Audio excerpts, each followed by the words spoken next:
Hello, all of my beautiful, wonderful gentlemans and gentlewomen's. How are you doing today? It is a beautiful evening here in the lovely Nova Scotia. Thank you for asking. So tonight we are going to be checking out our true crime, and we are going to be reading some stories. Please listen closely, because our first story is about the community mourning the unsolved murder of Amelia Wilson. Marks a dark chapter in its history. How long is this? Okay. So, Charlestown, WV. On August 27th, 1969 in Charlestown, a small town known for its serene landscapes and historic significance, was shaken by the brutal murder of 33-year-old Amelia Wilson. A beloved local and a mother of two, Wilson was attacked near her home after finishing her shift at the Charlestown racetrack. Despite immediate medical attention, she succumbed to her injuries, leaving a community in mourning, and a case that remains unsolved to this day. Wilson, who was returning to her apartment at the Fritz Apartments, suffered a severe head wound in an assault that left no witnesses and few clues. The Charlestown Police Department, alongside the West Virginia State Police, launched an investigation into the murder, which has perplexed authorities for over 5 decades. Okay. Born Amelia Kathleen I'm probably going to butcher this. Brathwaite?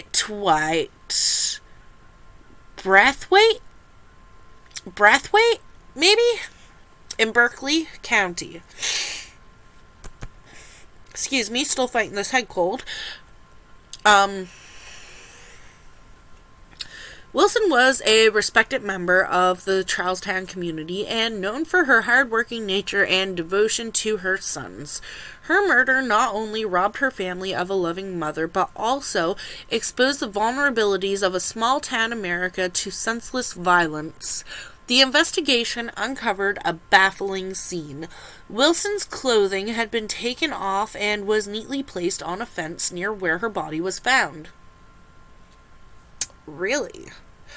Deepening the mystery of the crime, despite this autopsy, reports showed that there was no evidence of sexual assault. I don't know why I keep stuttering today. It's acting up. Sorry, guys. That's good. Okay.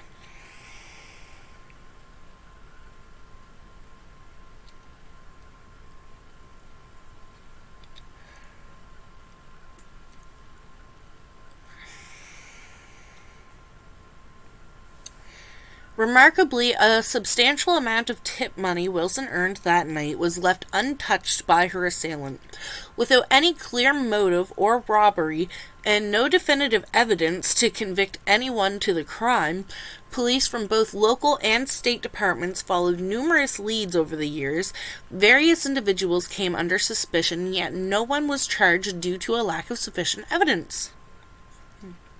Okay.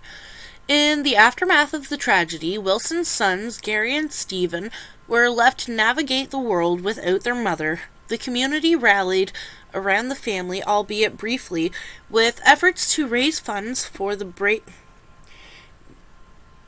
bereaved children. However, the long-term impacts of Wilson's murder on her sons underscore the profound effects of such a loss. Gary's path veered into legal troubles, while Stephen managed to carve out a stable life for himself after 10 years of upheaval. Recent efforts to re-examine the case have been hampered by the lack of available records. The Charlestown Police Department, Jefferson County Sheriff's Department, and West Virginia State Police have all reported that the documents related to the Wilson case have been lost or were never retained. severely limiting the chances of a breakthrough. Um, that's suspicious. As the years have passed, the murder of Amelia Wilson has transitioned from a current investigation to a cold case, with newer generations in Charlestown largely unaware of the tragedy.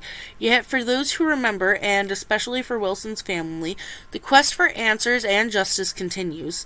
The story of Amelia Wilson remains a poignant reminder of the enduring impact of unsolved crimes on families and communities, highlighting the critical need for diligence and persistence in law enforcement's efforts to solve such cases. Wow. So, guys, just out of curiosity, what are your thoughts on the particular detail of the assailant carefully removing and placing Amelia's clothing without any signs of sexual assault or theft of cash? And how does this aspect influence your theories about the motive behind the crime?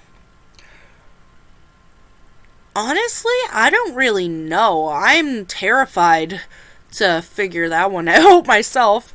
Um, Considering that there were no similar crimes reported in the area before or after Amelia's murder, do you think that it's possible that the attacker was not a local, but somebody who came for the race at the racetrack where Amelia worked? Could the assailant have followed her home that night? I feel like that's entirely possible, to be completely honest. I'm not the person to ask, though. I am not a detective and I am not a police officer. I just kind of like these weird, scary stories. Um, With the apparent absence of case files and official records, do you believe that Amelia Wilson's case is unsolvable? And what impact does the lack of documentation on the ability to revisit and potentially solve cold cases like this one? Personally, I 100% believe that somebody in the police department, or one of the police departments at least, had something to do with this, and all of the paperwork and reports and evidence and stuff went missing because it was gotten rid of. That is my conspiracy theory of the day. Like it or not, that's what it is.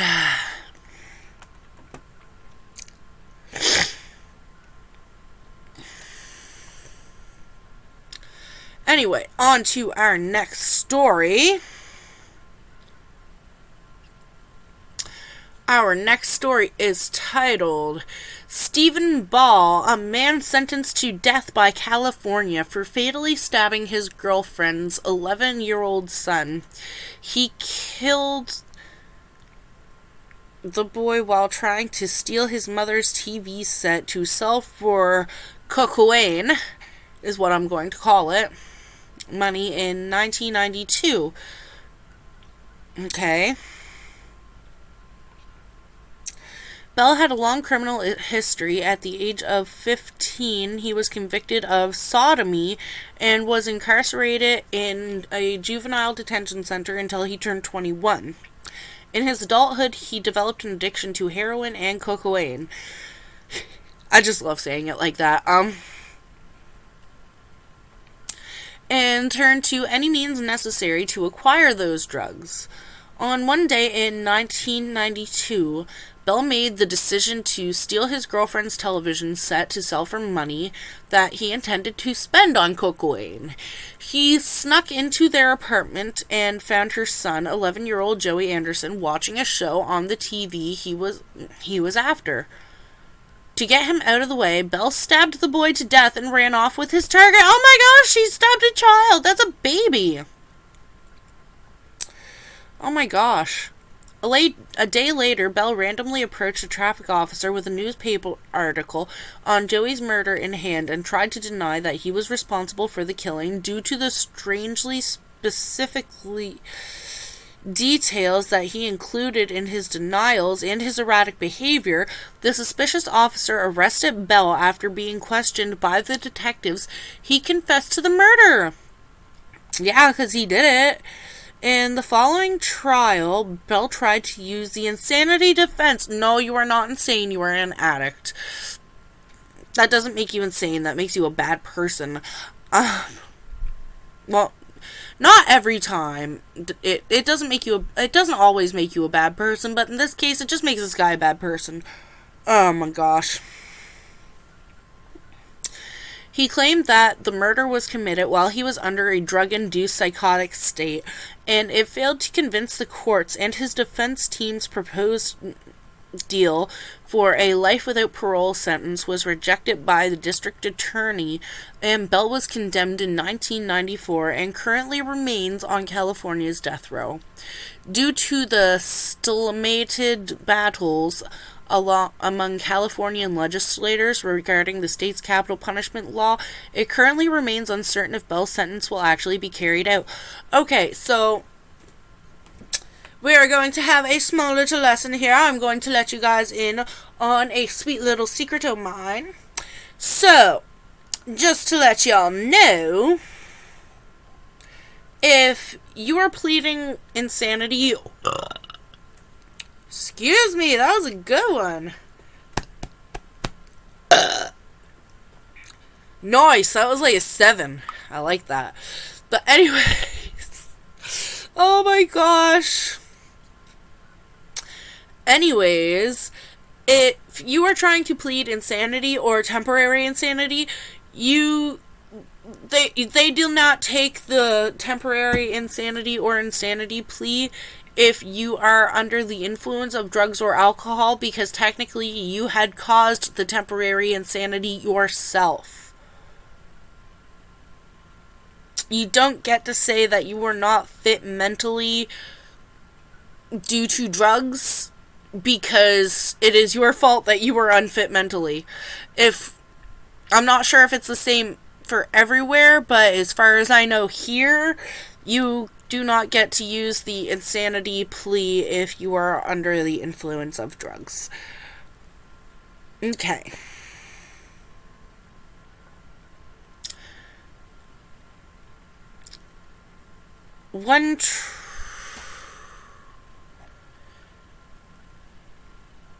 One true crime case from every county, part 5 finale, Oceana. Okay, well, this was a long time coming, and I've been holding off.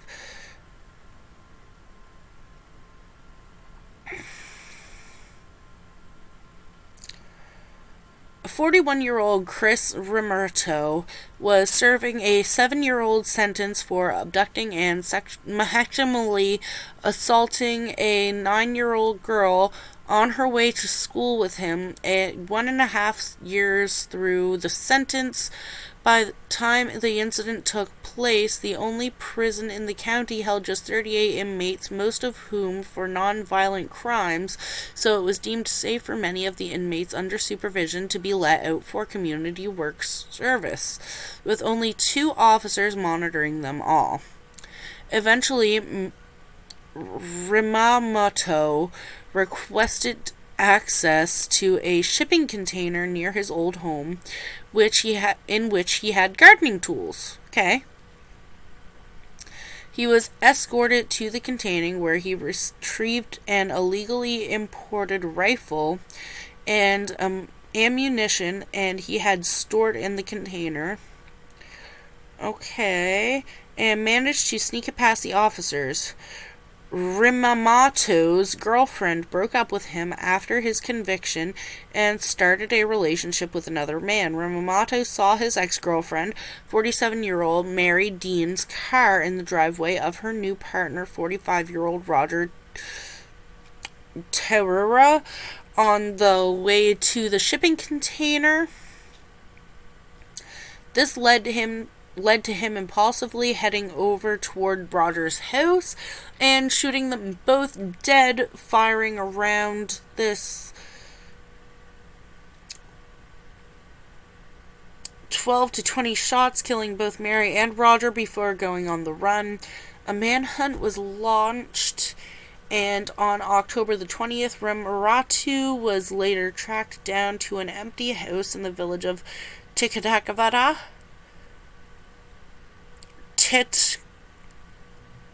Titicaca.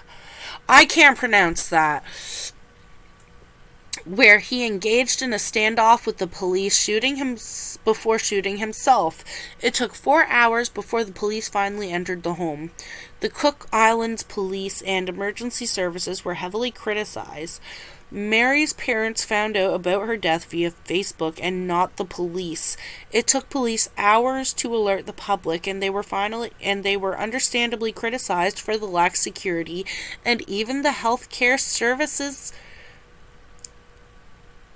were given some criticism due to how long it took for an ambulance to arrive, prompting bystanders to drive Mary and Roger to the hospital themselves. In 2017, an inquiry was held which placed the prison system at fault and led to a beefier security system and the exclusion of violent offenders from the community work program.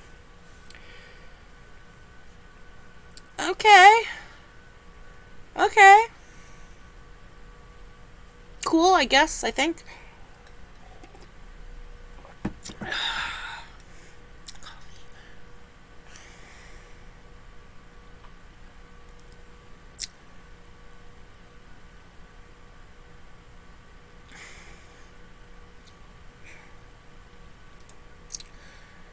Ooh.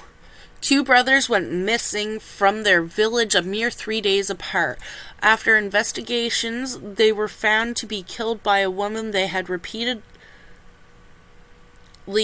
referred and sexually assaulted. Their victim, a serial killer who hid more than just their bodies in her cellar. What?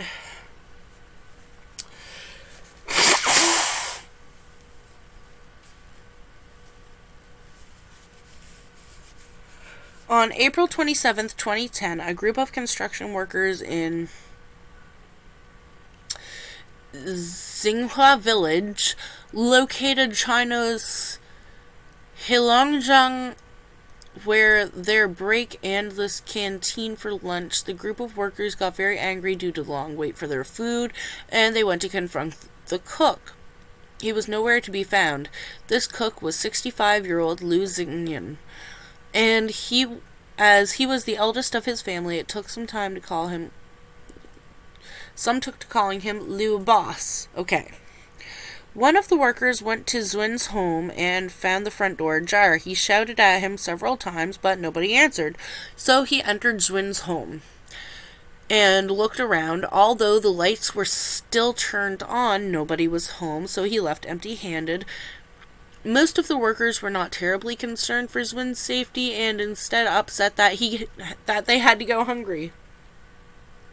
Okay. 20 years prior, Zwin had been divorced and living alone ever since.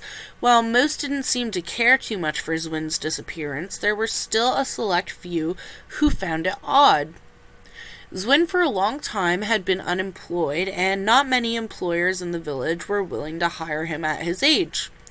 And when he finally was hired to be a cook for the construction workers, it was a very recent hire, and in fact, his first day on the job was April 24th, so it seemed odd that he would abandon his first real job in a long time so quickly. Eventually, someone asked his family about him and his brother. The 46-year-old Liu Lalo was the first to hear about his disappearance. Liu started looking for Zwin in areas where he was known to spend his spare time. And after spending his whole afternoon looking for Zwin in areas where he was known to spend his spare time, looking for Zwin and coming back empty-handed, he went to the police station to file a report. The police, for their part, didn't have much enthusiasm for the case and barely even looked for Zwin, while Liu returned home and waited for any news. On April 29th, some of the other villagers needed to meet with Liu for something, and they went to his home, and just like his brother before him, the door was open, the lights were turned on, and even though nobody was home. This all just seems really weird and creepy. The villagers briefly searched for him, but when they couldn't find him, They decided to call his cell phone. The cell phone was, however, turned off, which was unusual and out of character for Lalu.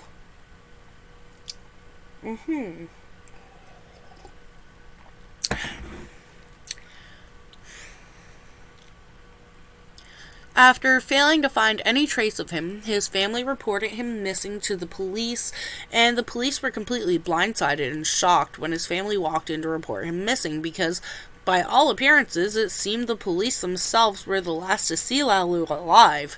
And when he went to report his brother missing to him. Okay. Initially, Zwin's disappearance could have been dismissed as him running away to try to find better work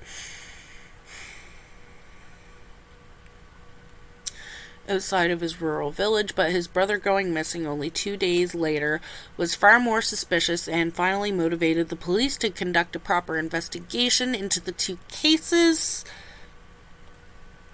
Okay.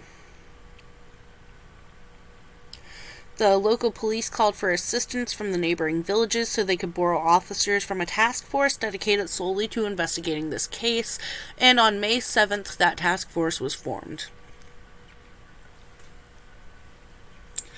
As mentioned above, Zwin had been living alone for 20 years and had rarely had any contact with those outside of his family.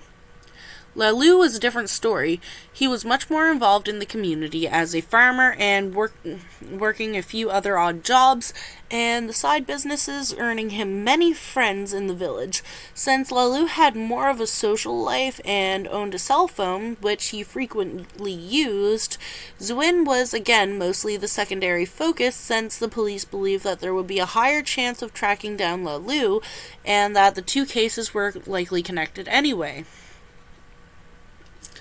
The police obtained Lalu's cell phone records and bills, which showed him calling many people until the day of his disappearance, and when the calls suddenly stopped. Based on this, police believed that Lalu likely didn't intend to be away for long, and that whatever caused his disappearance happened suddenly. Excuse me again. After going through his phone records, the police took a particular interest in one particular number in his contacts. This number Lalu had called twice, and those calls were made on April 29th, the day he went missing. That number was traced to 40-year-old Su Hong, the local doctor and owner and operator of the village's medical clinic. Okay. Despite being married, Hong's marriage was not a happy one, so 9 years prior, she moved back into her old, now deceased parents' home, and had been living there alone except for weekdays, where she lived there with her four children, 3 of them adopted. Okay. Sorry, my dyslexia just kicked in.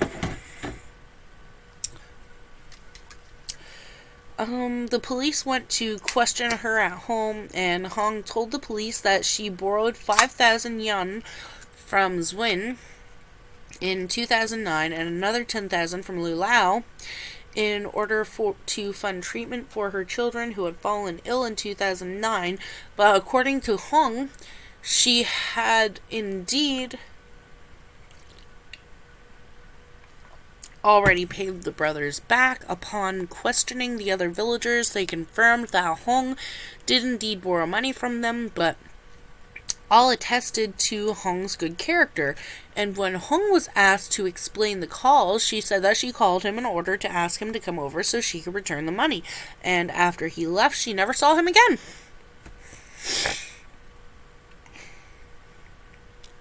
Okay. The police conducted a search effort next, attempting to find any bodies or something that would be out of place in the small village, such as strangers, vehicles not belonging to anyone, but both of these efforts came up empty-handed, and the next 3 days of the investigation were largely fruitless until a new lead suddenly came to the policia. On May 10th, Lalao's sister was sent a text message from her brother, and the message read as follows: Let me be honest with you. I accidentally killed Big Brother. I said I was going to Shandong to find his son, and he got anxious, not letting us approach his son. Why is he like this? At the time, I had been drinking and got into it with him. He got up, so I pushed him, probably too hard. He didn't stand steady, and his head hit the door frame. When I checked, he had no pulse. I was scared, so I took care of Big Brother by moving the motorcycle. I was afraid of getting caught, so I left.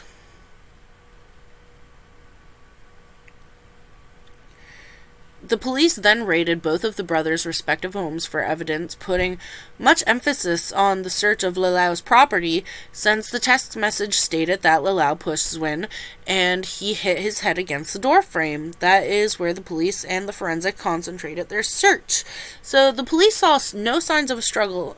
Zwin's fingerprints couldn't be found, and the luminol test revealed no blood on the door frame. Okay. A search of the home itself also led to the police finding 3,000 yen just lying around, which would have made no sense if Lalau was fleeing and going on the run. That is also correct. By all accounts, it would appear that Lalau didn't send that text, and that this story was made up. Upon further examination of the text message, this seems even more likely, and Lalau was not properly educated, which made many typos and didn't even know how to use punctuation marks. A stark contrast to this perfectly written message with proper use of punctuation marks. After both the police and his family caught on to this, they decided to call his number only for no one to answer, as the phone was yet again turned off. The police further checked the phone, and it made no calls, with its only use between April 30th and May 10th being to send that text message.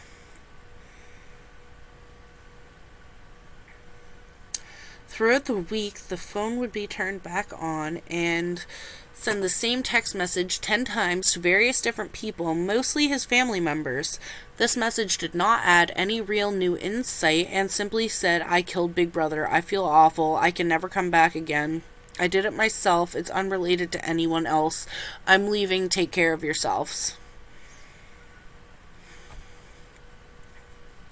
Since these exonerating texts, including one with which Lalau admitted to acting alone, came out not long after the police investigated Hong as their first suspect, the oddly convenient timing led to them once again investigating her. Yeah!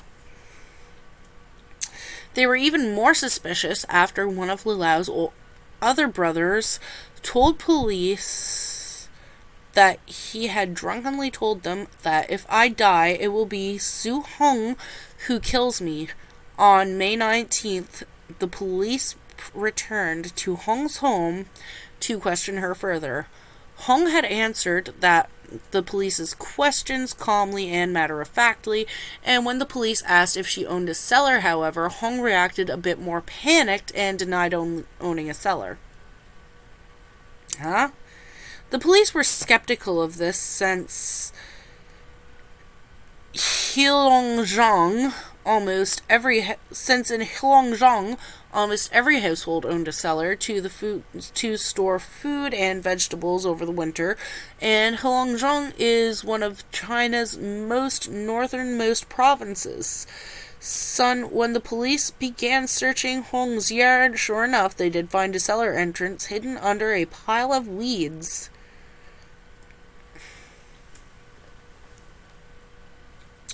As soon as the police opened the entrance, they were instantly hit by a foul stench which made them know that they were in the right place. The cellar had clearly been disused for a long while, and inside the police, even without entering, the police could see many empty plastic bags, clothing, and human feces. Once Hong saw what they were doing, she became even more panicked and hastily ran over, attempting to block the police from investigating the cellar. The police mostly ignored her attempts and picked up a nearby rake from the ground to dig and poke away at the cellar from the outside. In so doing, they found two blue and green sheets that appeared to be brand new, and the stench as well as the rotten feces meant that the police were, when descending down into the cellar, had to wear gas masks, as the police suspected that those two sheets indeed held corpses inside, which the police brought to the surface. That is absolutely terrifying. Oh my lord.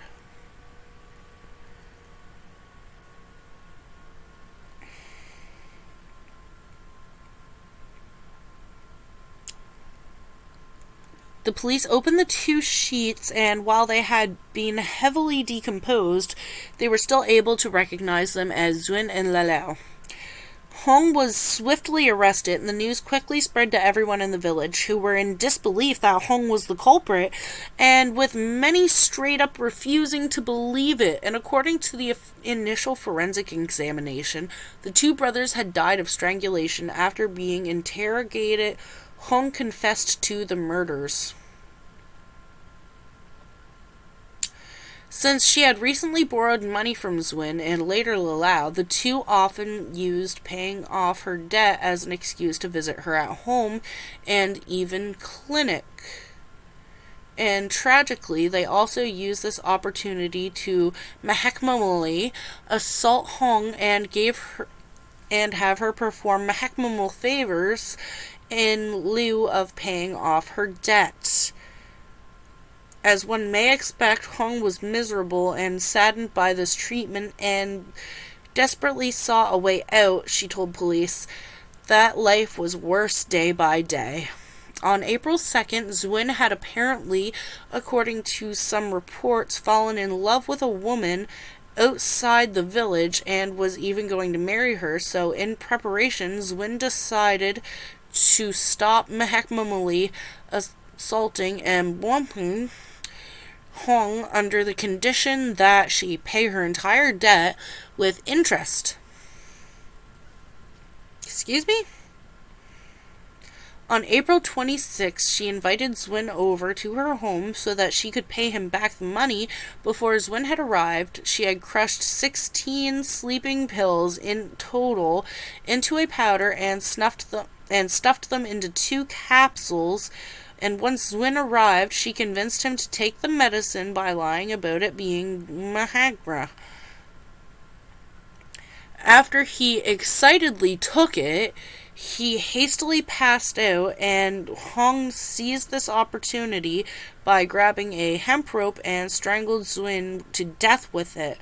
Afterwards, she rolled his body up in a sheet and tied that sheet down with rope. 3 days later, she used the same method to call Lalao, lure him into his home, and kill him in the same manner. Hong finished by disposing of both the brothers' bodies in the family cellar, and Hong had confessed. The police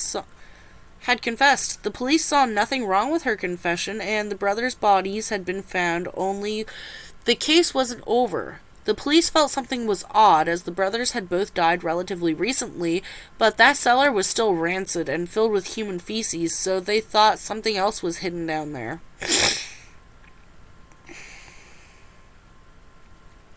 They were right to think so, as the officers still searching the cellar to clear it out and possibly find any more evidence, such as the murder weapon, but they instead found a completely different human skeleton, fully skeletonized, with no flesh or skin remaining.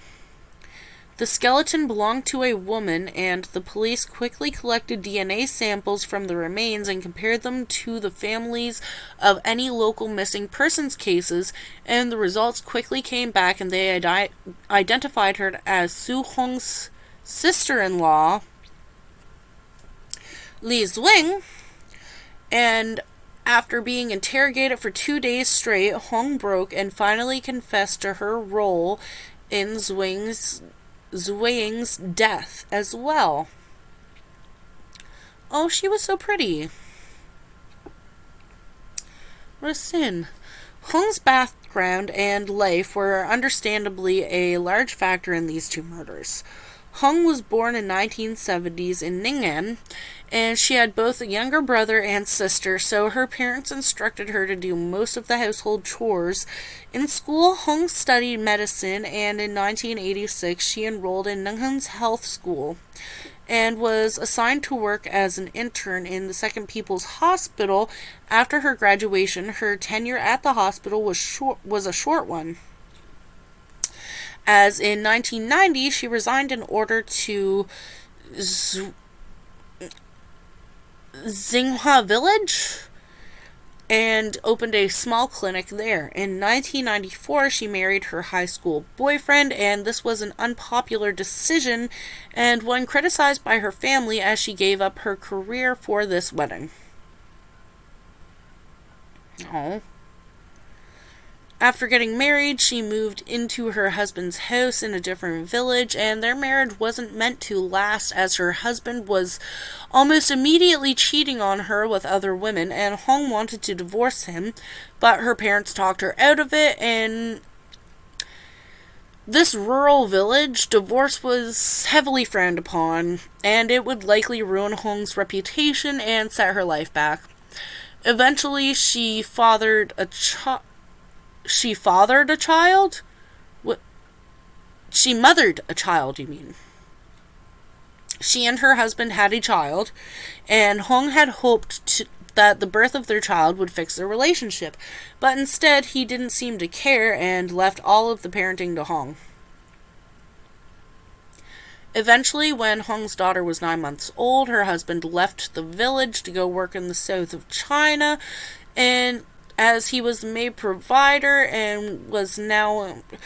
What is this? I do not want to hear anybody's excuses for any of this. I mean, I understand that this woman had a hard life and everything, but she still killed... I mean, she had a really good reason for killing two people, but she still killed her sister... Not...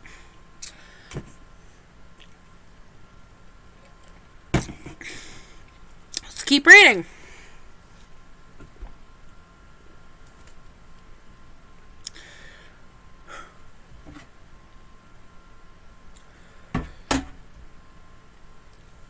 And was now particularly the complete opposite side of the village, where she reopened her clinic upon arrival. Hong's life didn't get any easier, since her siblings also left to go to work in the south, meaning that Hong had to take care of her parents.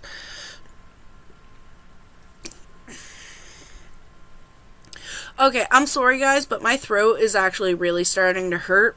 So I'm gonna have to end this. I'm going to bookmark this, and we can pick up in the next video. I love you guys. Please let me know what you think down in the comments. I will see you in the next video. Bye-bye.